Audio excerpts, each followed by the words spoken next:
আসলেই কি এটা বিপ্লব হয়েছিল কিনা, এবং ছাত্র ঐক্য তো ছিল, তাহলে গেল কোথায়? ছাত্র ঐক্য তো ছিল, তাহলে গেল কোথায়? আমরা তো মনে করি যে আমরা বিপ্লব করেছি, আমরা রক্ত দিয়েছি, জীবন দিয়েছি, কোনো নেগোসিয়েশনের সরকারের জন্য তো দেই নাই। আজকে 100 দিন পরে আমাদেরকে স্লোগান দিতে হয় দিল্লি না ঢাকা, দিল্লি না ঢাকা। কেন?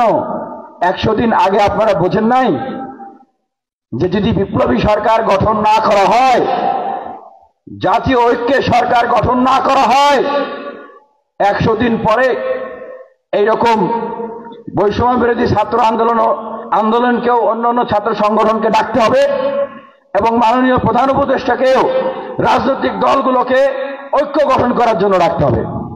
কিন্তু একটা জিনিস বুঝতে হবে, গণ অভ্যুত্থান অথবা বিপ্লব পূর্ববর্তী বাংলাদেশ বা রাষ্ট্র পরিস্থিতি এবং গণ অভ্যুত্থান পরবর্তী বাংলাদেশ রাষ্ট্র পরিস্থিতি, রাজনৈতিক অবস্থা এক নয়।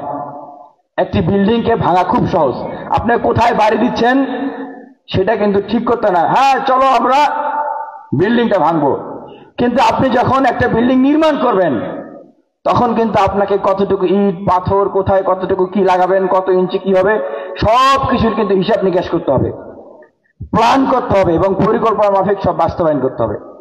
বাংলাদেশের এখন একটা অপারেশন হচ্ছে, সার্জারি।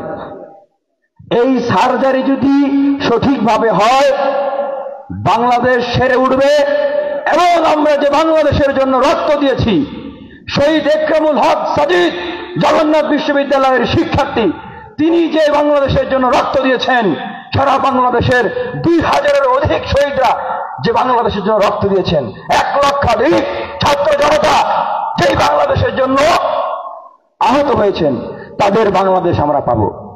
আর এই অপারেশন সার্জারি যদি ভুল হয় তাহলে কিন্তু বাংলাদেশকে টেকানো যাবে না। গণ অভ্যুত্থান চলাকালীন সময়ে বাংলাদেশের বিভিন্ন অঞ্চলে আপনারা দেখেছেন না, গুলি করছে আর মানুষ মারছে, এবং সেখানে অনেককে হিন্দিতে কথা বলতে দেখেন নাই? দেখেছেন কিনা? দেখেছেন? এবং দেখেন নাই 4 আগস্ট, 5 আগস্ট, 7 আগস্ট অনেকেই ভিন্ন দেশি ইউনিফর্ম পরে এয়ারপোর্ট দিয়ে পালাচ্ছে, দেখেছেন? দেখেন নাই? বিভিন্ন সীমান্ত দিয়ে পালাচ্ছে।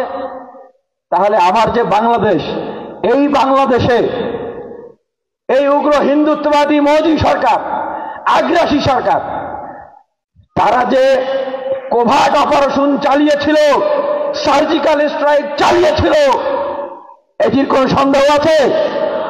নাই।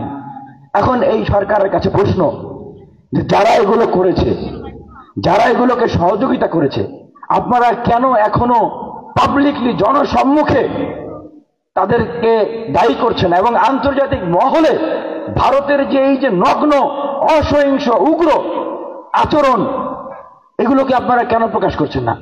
ভারত এমন একটা রাষ্ট্র যারা কানাডার মতো দেশে কোভার্ট অপারেশন চালায়। কানাডার প্রধানমন্ত্রী বলেছিলেন না, দায়ী করেছেন না ভারতকে? তাহলে চিন্তা করেন বাংলাদেশ তার পেটের ভিতরে। এই যে সরকার, আমরা বলি আমাদের 1 সাগর রক্ত অসংখ্য জীবনের বিনিময়ের ফসল এই সরকার। এই সরকার এমনি এমনি আসে নাই, এটা কোনো ভিডিও গেম না, এটা কোনো ছেলে খেলা না।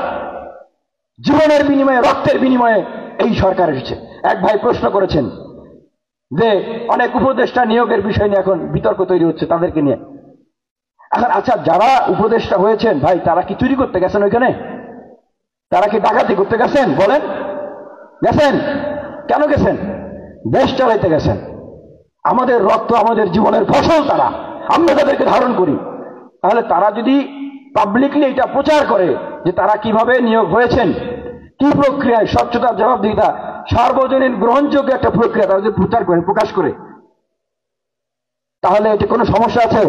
ভারত থেকে যে উস্কানি দেওয়া হচ্ছে, তারা বাংলাদেশ দখল করবে, মমতা ব্যানার্জি বলছে শান্তি মিশন পাঠাবে, আরেকজন বলছে সার্জিক্যাল স্ট্রাইক পাঠাবে, এই করবে সেই করবে। আমরা তাদেরকে বলতে চাই, দেখেন বাংলাদেশ এখন জাতিগতভাবে ঐক্যবদ্ধ। দেখেন নাই জগন্নাথ হলের মিছিল দেখছেন না ঢাকা বিশ্ববিদ্যালয়ে? এটা তো দেখার কথা বিজেপি সরকারের। বাংলাদেশ হিন্দু, বৌদ্ধ, মুসলিম, খ্রিস্টান, আমরা সবাই জাতিগতভাবে ঐক্যবদ্ধ আছি। আপনারা খবর নেন, বিজেপি সরকারের প্রধানমন্ত্রী মোদী, আপনি খবর নেন আপনার যে অঙ্গরাজ্যগুলো আছে তারা কি আসলে জাতিগতভাবে ঐক্যবদ্ধ কিনা। আপনি খবর নেন তারা দীর্ঘদিন থেকে আপনাদের বৈষম্যমূলক আচরণ, আপনাদের নির্যাতন, নিষ্পেষণ, নিপীড়নের কারণে তারা এখন স্বাধীনতাকামী আন্দোলন গড়ে তুলেছে। আপনাদের সেভেন সিস্টার স্বাধীন হতে চায়। সুতরাং নিজের দেশ নিয়ে চিন্তা করেন, আমাদের দেশ নিয়ে চিন্তা করতে হবে না। আর কথা স্পষ্ট, বাংলাদেশকে নিয়ে খেলতে আসবেন, আমরাও সেভেন সিস্টার নিয়ে খেলব। এটি অন্তর্বর্তীকালীন সরকারের প্রধান উপদেষ্টা ক্ষমতায় বসার সাথে সাথে তিনিও বলেছিলেন। তিনি বুঝতে পেরেছিলেন আমরাও অন্তর্বর্তীকালীন সরকারের প্রধান উপদেষ্টার সাথে একমত, খেলা যদি হয় খেলা হবে। তার আগে ছাত্র কাউন্সিলের মাধ্যমে জাতীয় ঐক্যের বাস্তব এবং কার্যকর সূচনা করতে হবে।